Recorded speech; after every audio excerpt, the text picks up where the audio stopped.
नमस्कार सभी पेंशन धारकों का स्वागत करते हैं एक बार फिर से हमारे इस YouTube चैनल पर। दोस्तों इस वक्त की पेंशन धारकों के लिए बहुत ही बड़ी और इम्पोर्टेंट खबरें आ रही है। जी हाँ दोस्तों, पहली बड़ी खबर की बात करें तो पेंशन धारकों के लिए बड़ी खबर है। EPFO ने दिया अंतिम मौका, चूक गए तो हमेशा के लिए छूट जाएगा आप सभी का फायदा। कर्मचारी भविष्य निधि संगठन दे रहा है पेंशन धारकों को अंतिम मौका। इसको लेकर दोस्तों आप सभी पेंशन धारकों के लिए बड़ी खबर निकल कर सामने आई है। तो इसके बारे में दोस्तों संपूर्ण रूप से जानकारी आज की इस वीडियो के अंदर आप सभी को दी जाएगी। वहीं दोस्तों पुरानी पेंशन स्कीम पर बड़ा अपडेट आया है। जहां दोस्तों 2025 में OPS को लेकर बड़ा अपडेट आया है। पुरानी पेंशन स्कीम के तहत मिलेगी नई राहत, जानिए क्या है नया प्लान। तो दोस्तों सरकार का OPS को लेकर नया प्लान सामने आ चुका है। 2025 में पुरानी पेंशन योजना की वापसी होने वाली है, नहीं होने वाली है, इसको लेकर बड़ा अपडेट जारी कर दिया है। तो दोस्तों इसके बारे में भी आज की इस वीडियो के अंदर संपूर्ण रूप से जानकारी आप सभी को दी जाएगी। वहीं दोस्तों EPFO की ओर से नया अपडेट निकल कर आया है। पेंशन धारक हो जाइए सावधान, कर्मचारी भविष्य निधि संगठन ने अपने नियमों में बदलाव किया है, जिसकी पूरी जानकारी आप सभी के लिए दी गई है। EPFO ने पेंशन धारकों के लिए बनाए हैं नए नियम। तो आखिरकार नए नियम कौन से हैं, इसकी जानकारी EPFO ने कैसे दी है, इसके बारे में भी दोस्तों आज की इस वीडियो के अंदर बात करेंगे। और वहीं बात करेंगे 8वें वेतन आयोग को लेकर बड़ी खबर आ रही है। फिटमेंट फैक्ट में वर्दी कितनी होगी, सैलरी और पेंशन कितनी आप सभी की बढ़ेगी, जानिए वेतन और पेंशन में कितनी बढ़ोतरी होने वाली है। और फिटमेंट फैक्ट पर भी पूरी जानकारी 8वें वेतन आयोग को लेकर निकल कर सामने आ रही है। तो इसके बारे में भी दोस्तों आज की इस वीडियो के अंदर बात करेंगे। यानी कि दोस्तों पेंशन धारकों से जुड़ी 4 प्रमुख बड़ी खबरों की चर्चा इस वीडियो के अंदर करेंगे। इसलिए आप सभी से निवेदन करते हैं कि दोस्तों आज की इस वीडियो को आप लास्ट तक देखिएगा और साथ ही चैनल पर नए हैं तो चैनल को भी सब्सक्राइब जरूर कर दीजिएगा। तो चलिए बिना किसी देरी के संपूर्ण खबरों को विस्तार से आज की इस वीडियो के अंदर जान लेते हैं। सबसे पहली और बड़ी खबर की बात करें तो पेंशन धारकों के लिए बड़ी खबर आ रही है। EPFO ने दिया अंतिम मौका, चूक गए तो हमेशा के लिए छूट जाएगा आपका फायदा। कर्मचारी भविष्य निधि संगठन दे रहा है पेंशन धारकों को अंतिम मौका। इसको लेकर दोस्तों बड़ी खबर निकल कर सामने आ चुकी है। कर्मचारी भविष्य निधि संगठन ने पेंशन धारकों के लिए महत्वपूर्ण अधिसूचना जारी की है, जिसके तहत वेतन विवरण और अन्य आवश्यक जानकारी अपलोड करने की अंतिम तिथि बढ़ा दी गई है। इस तिथि के बाद यदि पेंशनधारक आवश्यक जानकारी अपलोड नहीं करते हैं तो उन्हें उच्च पेंशन का लाभ नहीं मिलेगा।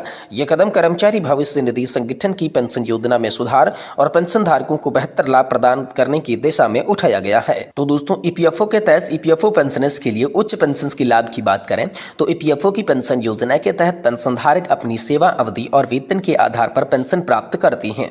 उच्च पेंशन का लाभ पाने के लिए पेंशनधारकों को अपने वेतन विवरण और अन्य आवश्यक जानकारी EPFO के पोर्टल पर अपलोड करनी होती है। यह प्रक्रिया पेंशनधारकों को उनकी वास्तविक पेंशन राशि सुनिश्चित करने में मदद करती है। तो दोस्तों EPFO ने पेंशनधारकों की सुविधा के लिए कई कदम उठाई हैं। हाल ही में EPFO ने पेंशनधारकों को जीवन प्रमाण पत्र जमा करने की प्रक्रिया को सरल बनाने के लिए जीवन प्रमाण पत्र पोर्टल की सुविधा दे दी है। इसके माध्यम से पेंशनधारक अपने जीवन प्रमाण पत्र को आसानी से ऑनलाइन जमा कर सकते हैं, जिससे उनकी पेंशन जारी रहती है। EPFO की पेंशन योजना पेंशनधारकों को सेवानिवृत्ति के बाद आर्थिक सुरक्षा प्रदान करती है। उच्च पेंशन का लाभ पाने के लिए पेंशनधारकों को समय रहते अपनी जानकारी EPFO के पोर्टल पर अपलोड करनी चाहिए। 31 मई 2024 की अंतिम तिथि के बाद यदि आवश्यक जानकारी अपलोड नहीं की गई तो पेंशनधारकों को उच्च पेंशन के लाभ से वंचित होना पड़ेगा। इसलिए पेंशनधारकों को सलाह दी जाती है कि वे समय रहते अपनी जानकारी अपलोड कर दें और EPFO की नई पहल का यहाँ पर लाभ उठाएं। तो आप सभी के लिए 31 जनवरी 2025 तक का लास्ट टाइम कर्मचारी भविष्य निधि संगठन की ओर से दे दिया जा चुका है। उसके बाद आप सभी को उच्च पेंशन का लाभ नहीं मिलेगा, ये बड़ी खबर आ रही है। वहीं दोस्तों पुरानी पेंशन स्कीम पर बड़ा अपडेट आया है। पुरानी पेंशन स्कीम के तहत मिलेगी नई राहत, जानिए क्या है नया प्लान।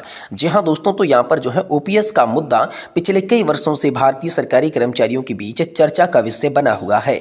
कई राज्य सरकारें इस योजना को फिर से लागू करने की मांग कर रही है, जबकि केंद्र सरकार ने नई पेंशन योजना को मजबूत करने की दिशा में कदम उठाए हैं। जनवरी 2025 से इस संबंध में महत्वपूर्ण अपडेट आने की संभावना है, जिससे सरकारी कर्मचारियों के भविष्य पर असर पड़ सकता है। इस वीडियो में हम पुरानी पेंशन योजना के बारे में विस्तार से जानेंगे, इसके लाभ, चुनौतियां और हालिया विकास पर चर्चा करेंगे। तो दोस्तों पुरानी पेंशन योजना के महत्व की बात की जाए तो OPS एक ऐसी योजना है जो सरकारी कर्मचारियों को उनके सेवा काल के दौरान अंतिम वेतन का 50% पेंशन के रूप में प्रदान करती है। यह योजना उन कर्मचारियों के विशेष रूप से महत्वपूर्ण है जो 1 जनवरी 2004 से पहले के नियुक्त हुए थे। और इसके विपरीत है नई पेंशन योजना में कर्मचारियों को अपने वेतन का एक हिस्सा योगदान भुगतान करना पड़ता है और उनकी पेंशन के योगदान के आधार पर होती है। तो जनवरी 2025 से संभावित परिवर्तन की बात करें तो केंद्र सरकार ने हाल ही में पुरानी पेंशन योजना को लेकर महत्वपूर्ण घोषणाएं की है। जनवरी 2025 में इस योजना को पुनः लागू होने की संभावना है। इस संदर्भ में विभिन्न कर्मचारी संघों ने सरकार से मांग की है कि सभी केंद्रीय कर्मचारियों को ओपीएस के तहत लाया जाए। हालांकि वित्त राज्य मंत्री ने स्पष्ट किया है कि वर्तमान में ओपीएस लागू करने का कोई प्रस्ताव विचाराधीन नहीं है।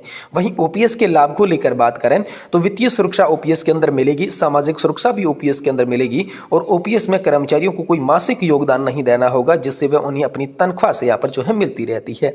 और इसे लागू करने की चुनौती की बात करें तो आरबीआई ने चेतावनी दी है कि ओपीएस लागू करने से राज्यों की वित्तीय स्थिति पर दबाव बढ़ेगा। एनपीएस को सुधारने की आवश्यकता महसूस की जा रही है ताकि ये अधिक आकर्षक बने और विभिन्न राज्यों में ओपीएस को फिर से लागू करने की मांग राजनीतिक दबाव का भी कारण बन रही है। अब विभिन्न राज्यों में ओपीएस की स्थिति की बात करें तो राजस्थान, छत्तीसगढ़, झारखंड, पंजाब और हिमाचल प्रदेश जैसे पहले ही यहाँ पर जो है पुनः लागू कर चुके हैं। इन राज्यों में कर्मचारियों ने सरकार से मांग की है कि उन्हें भी ओपीएस के तहत यहाँ पर जो है लाभ दिया जाना चाहिए। तो पुरानी पेंशन योजना का मुद्दा एक बार फिर से उठा है। अब आप सभी को 2025 से पुरानी पेंशन योजना का लाभ मिल सकता है, ऐसी संभावनाएं जताई जा रही है। वहीं दोस्तों पेंशन धारकों के लिए यहाँ पर बड़ा अपडेट है, सावधान हो जाइए। ईपीएफओ ने यहाँ पर नियमों में बदलाव कर दिया है। तो दोस्तों ईपीएफओ के द्वारा नियमों में बदलाव का मुख्य उद्देश्य पेंशन धारकों को बेहतर वित्तीय सुरक्षा प्रदान करना और प्रक्रिया को पारदर्शी बनाना है। इसमें से कुछ बदलावों की बात करें तो वेतन सीमा में बदलाव को लेकर बड़ी खबर आई है। ईपीएफओ के पेंशन योजना के तहत पहले केवल उन कर्मचारियों को पेंशन मिलती थी जिनका वेतन एक निश्चित सीमा से कम था। अब ईपीएफओ ने वेतन सीमा बढ़ा दी है जिससे अधिक लोगों को पेंशन योजना का लाभ उठा सकते हैं। वही पेंशन प्राप्ति की उम्र में बदलाव की बात करें तो पहले पेंशन प्राप्त करने की उम्र 58 वर्ष थी, लेकिन अब ईपीएफओ ने यह सीमा बढ़ाकर 60 वर्ष तक कर दी है। वहीं नए पेंशन कोर्स और आवेदन प्रक्रिया की बात करें तो ईपीएफओ ने पेंशन कोर्स और आवेदन प्रक्रिया को भी सरल बना दिया है। अब पेंशन धारक अपनी प्रक्रिया के लिए ऑनलाइन आवेदन कर सकते हैं और प्रक्रिया को पूरी तरीके से डिजिटल आप सभी के लिए बना दिया है। इसका मतलब यह है कि पेंशन धारक बिना किसी परेशानी के आसानी से पेंशन प्राप्त कर सकती हैं। वहीं चौथा है मृत्यु के बाद परिवार को पेंशन। अगर पेंशन धारक की मृत्यु हो जाती है तो उसके परिवार को पेंशन की राशि का प्रावधान ईपीएफओ ने सुनिश्चित किया है। यह प्रक्रिया जटिल थी लेकिन अब इसे भी सरल बना दिया गया है। ईपीएफओ ने अब परिवार के सदस्यों को पेंशन देने की प्रक्रिया को शीघ्र और पारदर्शी बना दिया है ताकि परिवार को जल्द से जल्द वित्तीय सहायता यहां पर मिल सके। तो दोस्तों कर्मचारी भविष्य निधि संगठन के पेंशन नियमों में बदलाव के आखिरकार क्या फायदे हो सकते हैं, इसको लेकर बात करें तो 4 मुख्य फायदे आप सभी के लिए बताई जा रही हैं। जिसमें पहला बात करें तो पेंशन की पात्रता में वृद्धि, यानी कि अधिक कर्मचारी अब पेंशन योजना का हिस्सा बन सकेंगे क्योंकि ईपीएफओ ने वेतन सीमा को बढ़ा दिया है, जिससे अब अधिक वेतन सीमा वाले लोग भी ईपीएफओ के तहत सदस्य होंगे, जिसमें पेंशन पात्रता के अंदर आप सभी के लिए बड़ी वृद्धि की गई है। वहीं सिंपल आवेदन की प्रक्रिया की बात करें तो डिजिटल आवेदन प्रक्रिया के माध्यम से पेंशन प्राप्त करना अब और भी आसान हो गया है, जिसमें आवेदन प्रक्रिया सिंपल बना दी गई है। वहीं तीसरे पॉइंट की बात करें तो बढ़ी हुई पेंशन प्राप्ति की उम्र। जी हाँ दोस्तों, पेंशन की प्राप्त उम्र बढ़ाने से पेंशन धारकों के लिए यहाँ पर अधिक समय लगेगा और जिससे उनकी पेंशन उनके खाते में बढ़कर आएगी, क्योंकि ज्यादा योगदान के बाद उनकी पेंशन जो है वो अधिक हो जाती है। वहीं परिवार को सुरक्षा को लेकर चौथा फायदे की बात करें तो पेंशन धारक की मृत्यु के बाद उनके परिवार को पेंशन मिलता है। इस व्यवस्था से परिवार को बेहतर सुरक्षा मिलेगी। यानी कि अगर दोस्तों ईपीएफओ के ये नियम लागू हो जाते हैं तो उन्हें 4 मुख्य रूप से, पहला है परिवार को सुरक्षा, बढ़ी हुई पेंशन की उम्र के साथ उन्हें पेंशन प्राप्त होगी, सिंपल आवेदन की आप सभी के लिए प्रक्रिया होगी और पेंशन पात्रता की आवेदन में यहाँ पर जो है वृद्धि हो जाएगी। तो ये 4 प्रमुख फायदे दोस्तों ईपीएफओ के नए नियमों के तहत आप सभी को मिलने वाले हैं। जो नए नियम आप सभी के लिए बताए जा रहे हैं वह दोस्तों नए नियम आप सभी के लिए 2025 में लागू होने की संभावना जताई जा रही है। ये बड़ी खबर दोस्तों हाल फिलहाल में आप सभी के लिए निकल कर सामने आ रही है।